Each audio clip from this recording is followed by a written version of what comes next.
the city of Northfield was a small industrious community. The town was a rail center on a productive river, with Ames Mills on both sides of the river. Even then, Northfield was already a college town, as it was and still is home to Carleton and St. Olaf colleges. Now imagine, if you will, Northfield just some 20 years old. The downtown buildings were mostly wood frame, with a few made of brick and stone. The streets were unpaved. The homes of the residents were built close to the downtown area, and people on the street were ordinary citizens, merchants, and farmers. They were peaceful, yet determined people, used to dealing with hardships, but not to be taken advantage of. Now contrast that in your minds, if you will, with the James Younger gang. Who were these men from Missouri? Why were they so far from home? And why this bank here in Northfield, Minnesota? Well, most of the gang members were Civil War veterans in their 20s and 30s who had been loosely organized under the command of a William Quantrell. Now, when the war was over, this group of guerrilla fighters continued to terrorize the country by robbing banks and trains. Now, a few months before this robbery, a gang member of theirs by the name of Hobbs Carey was captured and turned state's evidence. The gang had intended to head for Texas, but once Carey's confession was published in the newspapers, the men decided that a vacation of women and gambling in St. Paul and Minneapolis, plus the possibility of a bank raid, would be both profitable and fun. So they all headed north, likely by rail, for Minnesota. Once here, the gang spent a week in St. Paul, followed by a week in Minneapolis, staying at the finest hotels the city had to offer. From Minneapolis and St. Paul, they traveled by rail in groups of two, as many as 4, to surrounding communities, searching for horses, looking over the banks in southern Minnesota, and acquainting themselves with the lay of the land. They posed as cattle buyers and land speculators, and their inquiries about the area raised little suspicion. We now know that the gang first planned to rob the First National Bank in Mankato, but this attempt was aborted due to the number of people gathered on the street near the bank that day. So with the Mankato robbery aborted, the gang set its sights on the First National Bank of Northfield. We are gathered here today not to honor a band of outlaws, but rather to pay tribute to the heroism of the peace-loving citizens of this community, especially in the memory of Joseph Lee Haywood, a 39-year-old man who at the time of the robbery was the acting cashier of the only bank in town, the treasurer of Carleton College, the Congregational Church, and the treasurer of the Northfield Public Schools. Today, the heroic action of the citizens of the community is embodied in the memory of Joseph Haywood in many ways. A memorial plaque inside the Bank Museum that we invite you to read after the performance concludes, "Faithful unto death." A memorial stained glass window in the Congregational Church bears his name and the inscription, "Fidelitas," faithfulness. Another plaque is located in Severance Hall on the Carleton campus, and that one reads in part, "In grateful memory of Joseph Lee Haywood, inscribed by his friends as a tribute to heroic fidelity. Be faithful unto death." Today, the people of Northfield pay tribute to Mr. Haywood and all of the private citizens in the community who sprang into action to protect their neighbors as well as the economy of the city. So travel back with us then to Thursday, September 7th, 1876. The place is downtown Northfield. All seems normal in this quiet college town, with local citizens and area farmers going about their business. The clerks and tradesmen are busy at their usual work. A young medical student named Henry Wheeler is seated in front of his father's drugstore directly across from the bank. You are looking at the original bank building as it existed in 1876. About 2 o'clock in the afternoon, Bob Younger, Frank James, and Charlie Pitts, right across that iron bridge into Mill Square from the west side of town, where they had just eaten lunch. These men all wore these linen dusters, coats, not uncommon for the time, but so many men on horseback did attract some attention. They tied their horses near the bank and walked to the corner, where they could observe their comrades taking position near the bridge and also coming up from the Southland Division. As Cole Younger and Clell Miller rode up division from the south, the three robbers at the corner walked to the bank and went in. Cole Younger dismounts. He throws a stirrup up over his saddle and acts as if he's adjusting a saddle cinch while surveying the scene. This action attracts the attention of several citizens while Clell Miller dismounts, goes to the bank, and closes the door. Hardware merchant J.S. Allen attempts to follow these men into the bank, but was instantly seized by Clell Miller. Allen jerked away from Miller's grasp and ran towards his store on Mill Square. On his way, he shouted that warning, "Get your guns, boys! They're robbing the bank!" And Henry Wheeler became suspicious, and once he saw Allen's encounter with Miller, he shouted, "Robbery! Robbery!" and runs towards the hotel. Upon this outcry, Clell Miller and Cole Younger sprang into their saddles and began riding up and down the streets, chasing citizens away from the bank. The rear guard at the Iron Bridge came onto the scene as soon as they heard the first shots fired. Those men were Jim Younger, Bill Chadwell, and Jesse James. Meanwhile, inside the bank, Bob, Frank, and Charlie find three bank employees at work. Bank teller Alonzo Bunker stepped to the window to wait on the robbers as they came in the door. Seated at their desks were the acting cashier, Joseph Lee Haywood, and assistant bookkeeper, Frank Wilcox. Now, the vault door was open, and while the safe door was closed, it was not locked. The bank employees refused to open the safe. They told the robbers the safe had a time lock and could not be opened. Even after Haywood had been beaten unconscious, Bunker and Wilcox still refused to open the safe. At this point, the battle in the street was at its height. 5 of the robbers were riding up and down the street, shooting and ordering everyone away. The people on the street took cover. Stores and offices were quickly closed. Wheeler had dashed into the Dampier Hotel and securing an old Army carbine rifle stationed himself at the third-story window. J.S. Allen, who first sounded the alarm, alerted A.R. Manning of the robbery as he passed by Manning's store. When Allen got to his store, he began handing out guns and ammunition to anyone willing to join the fray. The first citizen to arrive with a gun was Elias Stacy.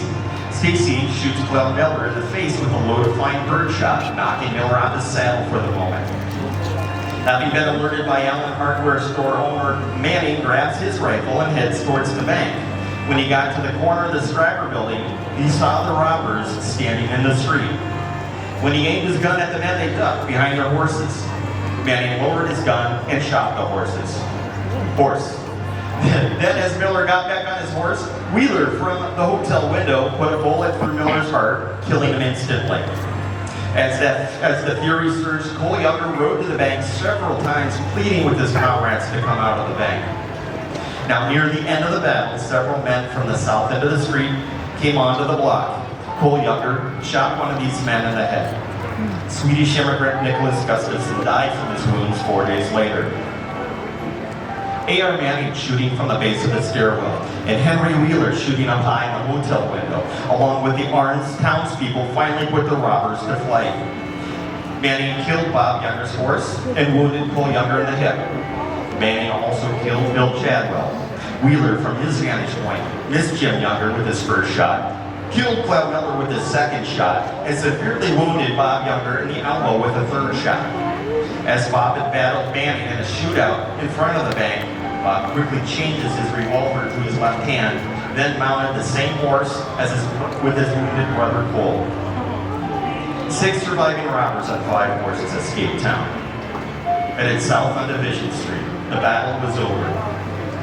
From its beginning to close, it lasted but 7 minutes. The funds in the bank were still intact. 6 of the robbers were in flight, with at least 2 of them badly wounded, and lying in the street were the bodies of Clell Miller and Bill Chadwell. In the bank, the body of Joseph Lee Haywood. And now we present to you the Northfield Bank Raid, reenacted by our present-day townspeople and the James Younger Gang.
three bought the Frank James and Charlie Pitts. These are the three that rode across from the Iron Bridge, just eating lunch, and you'll see that there are two coming up from the south.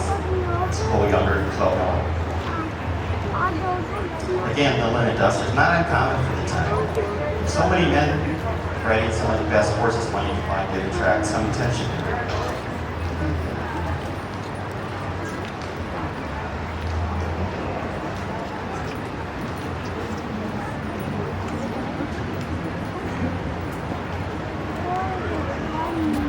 The rear guard, the three that will come in, will see Jesse James, Jim Younger, and Will Chadwell. He's doing it on a boat.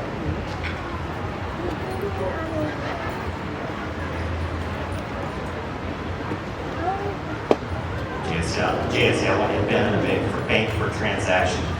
So he was in the area and saw him becoming a little suspicious, decides to watch these men closely.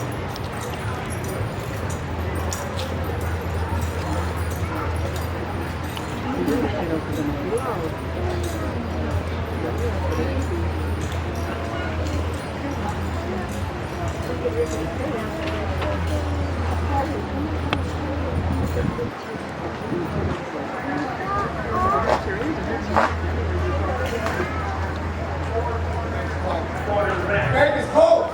Bank is closed! Get your guns, boys! They're robbing the bank! Robbery! Robbery!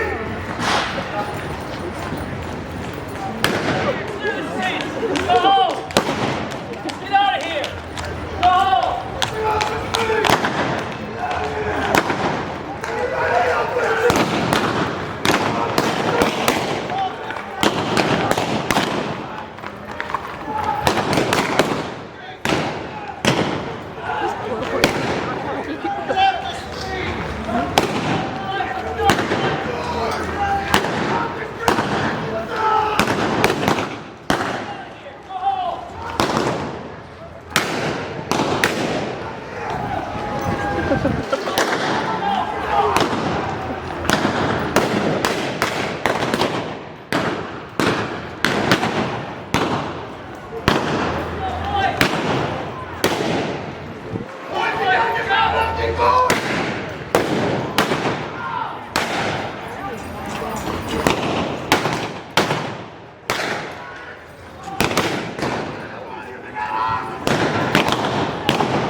To go after additional help from around the state. The chase would continue for several days when eventually 4 of the 6 were captured or killed near Medelia, Minnesota by a posse of 7 men on September 21st. I'm going to make sure to get everybody up and then they will be coming back down this way. The James brothers did successfully retreat to Missouri, but they never again joined up with the younger brothers. The 3 younger brothers were sentenced to life in prison in Stillwater, Minnesota. Okay, here we go, boys.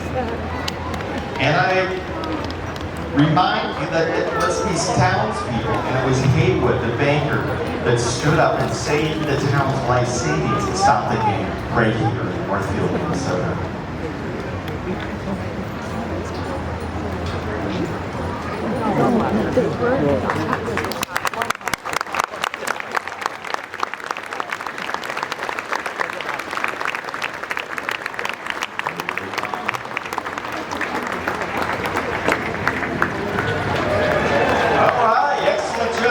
Let's give them a round. Fantastic. And again, now is a great time to check out the bank museum. To get in there and see the actual bank restored as it was that day. Come back. One more at 5 o'clock. And I just want to thank you and everybody for coming out. The 2022 Defeated Jesse James Stakes. Thank you, everybody. Enjoy the rest.